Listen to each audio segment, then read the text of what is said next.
Au sommaire de cette édition d'information dans le cadre du climat des affaires, une réunion de haut niveau a été présidée par le président de la République, Félix-Antoine Tshisekedi, afin d'élaborer les plans stratégiques du climat des affaires pour la transformation structurelle de l'économie de la République démocratique du Congo.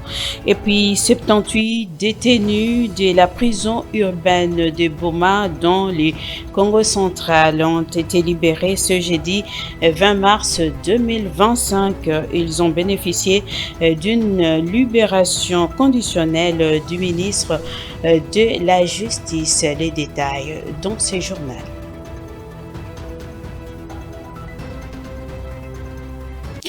Mesdames et messieurs, bienvenue dans cette grande édition du journal. Le président de la République, Félix-Antoine Tshisekedi, a dirigé ce jeudi 20 mars la réunion du haut niveau sur l'élaboration du plan stratégique du climat des affaires pour la transformation structurelle de l'économie de la République démocratique du Congo, organisée par la cellule du climat des affaires de la présidence. Cette rencontre a connu la participation de membres du gouvernement, des autorités de la ville de Kinshasa et celle du secteur de la justice et économie. Cette réunion avait pour objectif de statuer sur les climats des affaires pour booster l'économie de la République démocratique du Congo. Au Sénat, le président du Sénat, Jean-Michel Samalou Kondé, a reçu dans son bureau de travail le représentant résident du programme des Nations Unies pour le développement PNUD, Damien Mama, satisfait de cette rencontre qui reste dans le cadre du partenariat entre le Sénat et le PNUD. Suivez.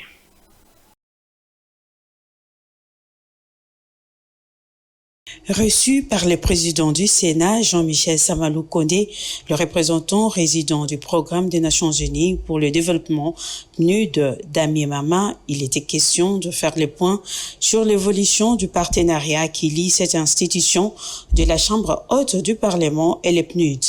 Cette audience avec l'honorable président du Sénat s'inscrit dans le cadre des rencontres périodiques que le Programme des Nations Unies pour le développement et le Sénat ont afin de faire le point de l'évolution de notre partenariat qui date de plusieurs années. Nous l'avons écouté avec beaucoup d'intérêt parce que ses ambitions rencontrent bien les domaines d'intervention du PNUD et nous nous sommes entendus que nous allons nous revoir régulièrement pour faire le point et faire en sorte que les ambitions de modernisation du Sénat puisse se réaliser. Le représentant du PNUD a salué cette coopération car plusieurs choses ont été déjà réalisées dans le cadre de leur coopération. Vous savez, le Sénat et le PNUD sont des partenaires de longue date et nous avons fait beaucoup de choses utiles par le passé, notamment en matière d'installation d'un centre de ressources numériques à l'intérieur du Sénat pour faciliter le travail de l'administration. Nous avons aussi ensemble mis en place un système de transcription simultanée des sessions du Sénat pour faciliter le travail au niveau des comptes rendus. Nous avons aussi élaboré le manuel de procédure du Sénat afin d'améliorer les processus de travail, renforcer la redevabilité et aussi moderniser l'administration.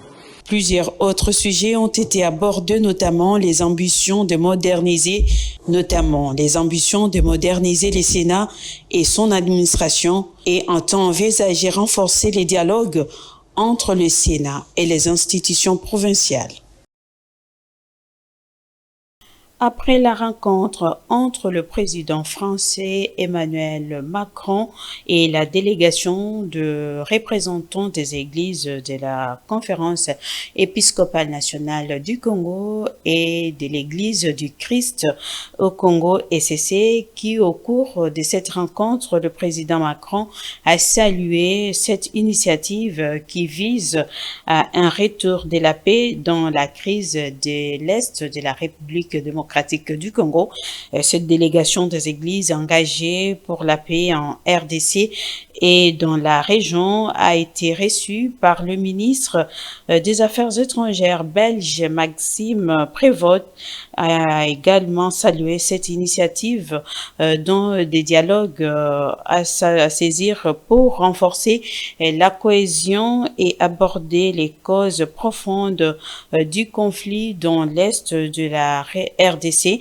Et pour Maxime Prévost, leur démarche reste ouverte et inclusive qui s'inscrivent dans l'ordre constitutionnel.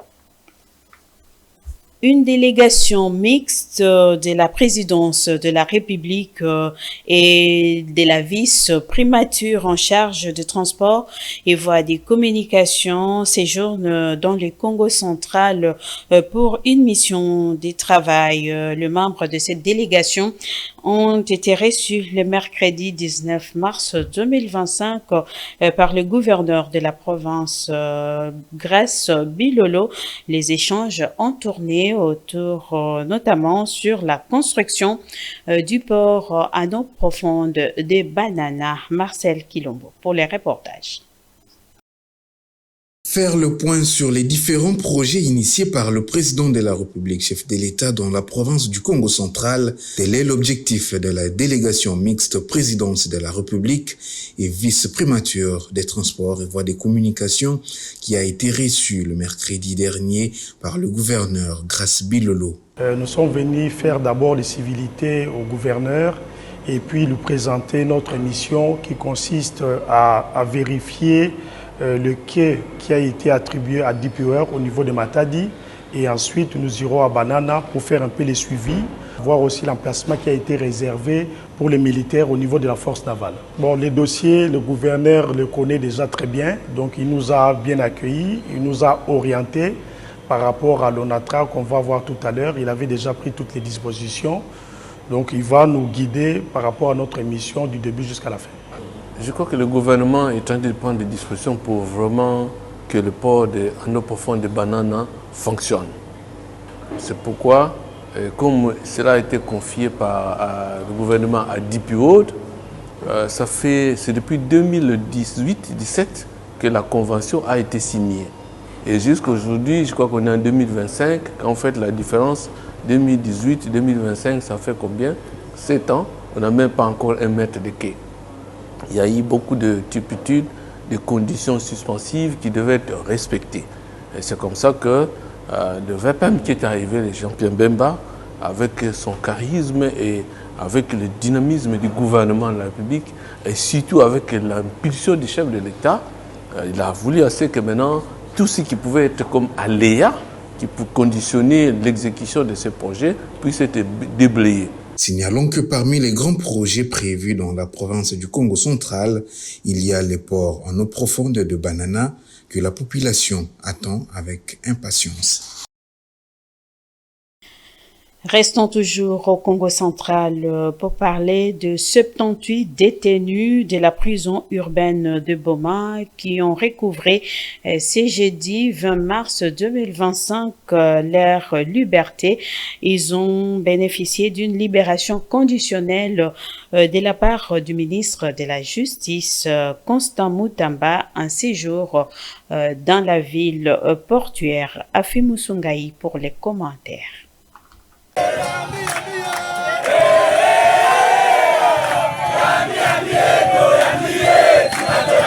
Parmi les bénéficiaires, 30 l'ont été par la réduction de leur peine de 7 à 10 ans, 40 par la remise de peine de 1 année à 4 ans et les 8 autres sur proposition de la libération conditionnelle. Il s'agit d'une mesure collective de la grâce présidentielle qui vise à désengorger les prisons et autres maisons carcérales du pays. Tata Mokonzi Mboka Pachibeton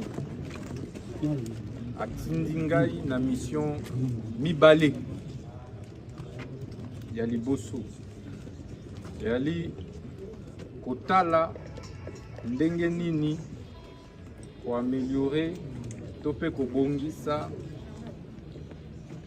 ba condition ya détention na bino ko humaniser ba prison o ezali koto na Congo central principalement awa na Boma po ete prisonnier atikali mutu lokola ngai prisonnier aza pe lokola na ba droit ayi toyokani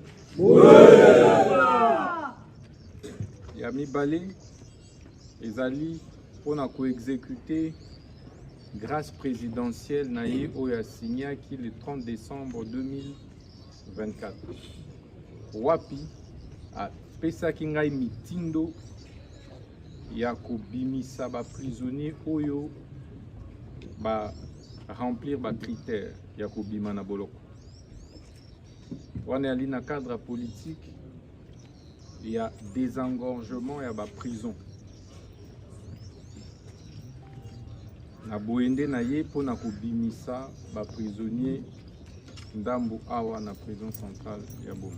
Ici est de rappeler que les personnes détenues condamnées pour banditisme et terrorisme urbain arrêtées lors de l'opération Ndobo ne sont pas concernées par cette mesure. Et parlant éducation, la ministre de l'Enseignement supérieur et universitaire, Marie-Thérèse Sombo, a réuni les experts de son ministère et ceux de l'hôtel de Monnaie en vue de parachever le processus d'impression de diplôme du système éducatif LMD. Marie-Thérèse Sombo a donné son accord pour que ces diplômes soient imprimés. Les détails avec Marcel Kilombo. C'est dans le but de finaliser le processus d'impression des diplômes universitaires du système LMD que la ministre de l'Enseignement supérieur et universitaire, Marie-Thérèse Sombo, a réuni les experts de son ministère et ceux de l'hôtel de Monnaie.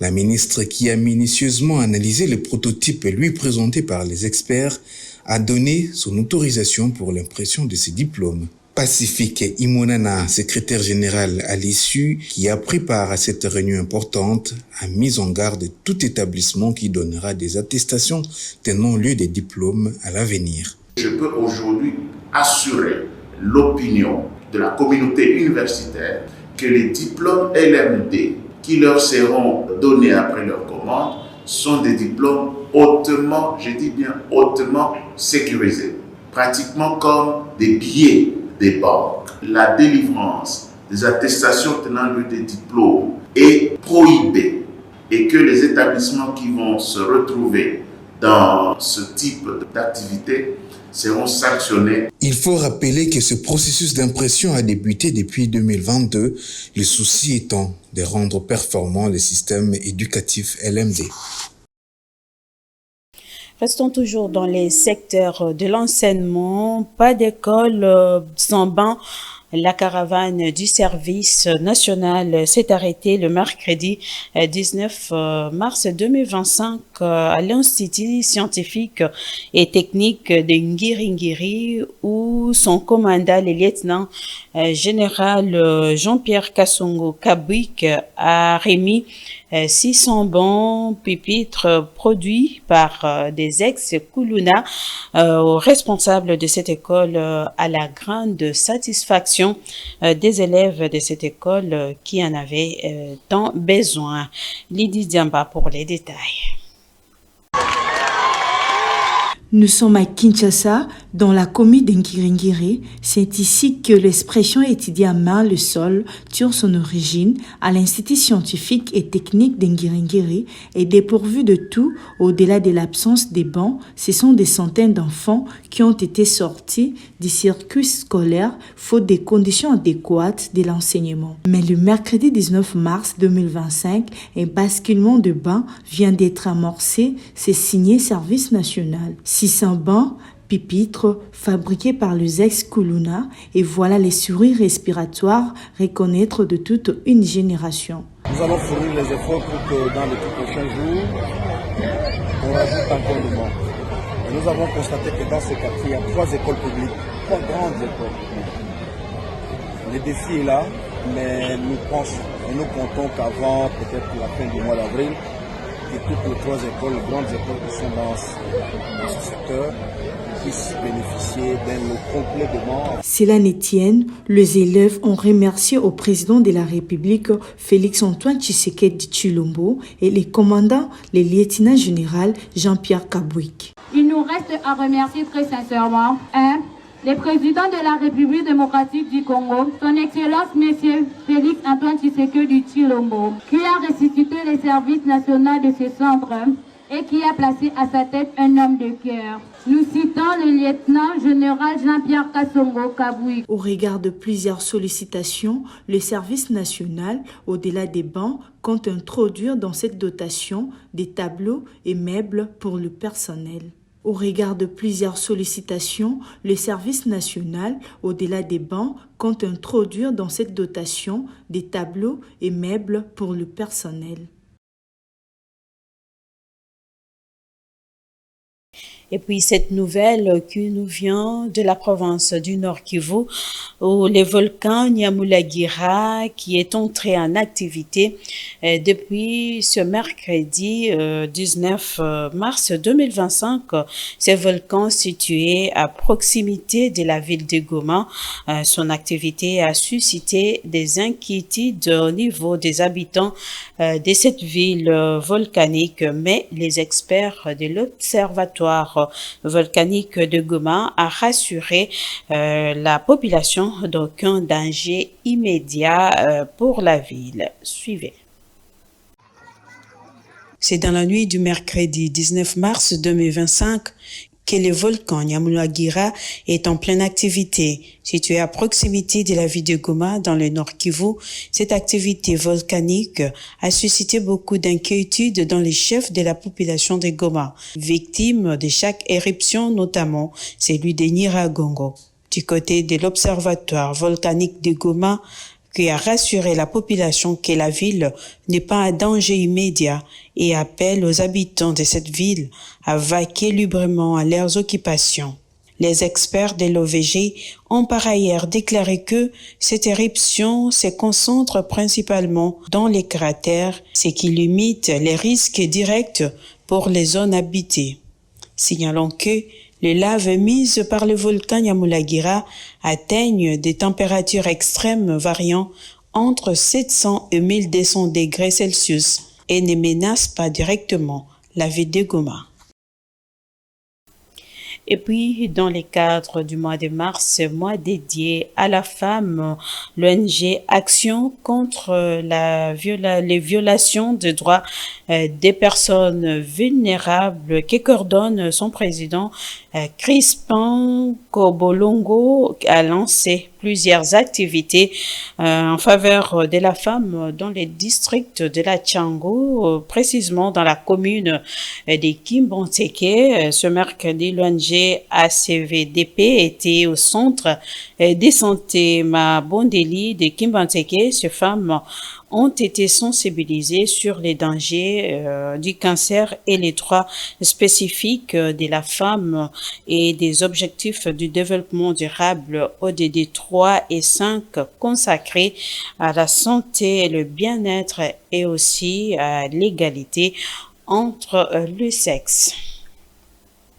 Mesdames et messieurs, c'est par cette note que nous bouclons cette édition d'information, mais bien avant cela, le rappel des titres.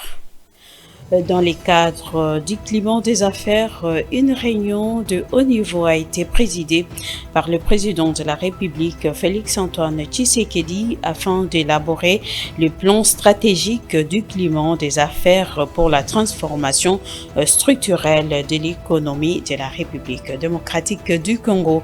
Et puis, 78 détenus de la prison urbaine de Boma ont été libérés ce jeudi 20 mars 2025.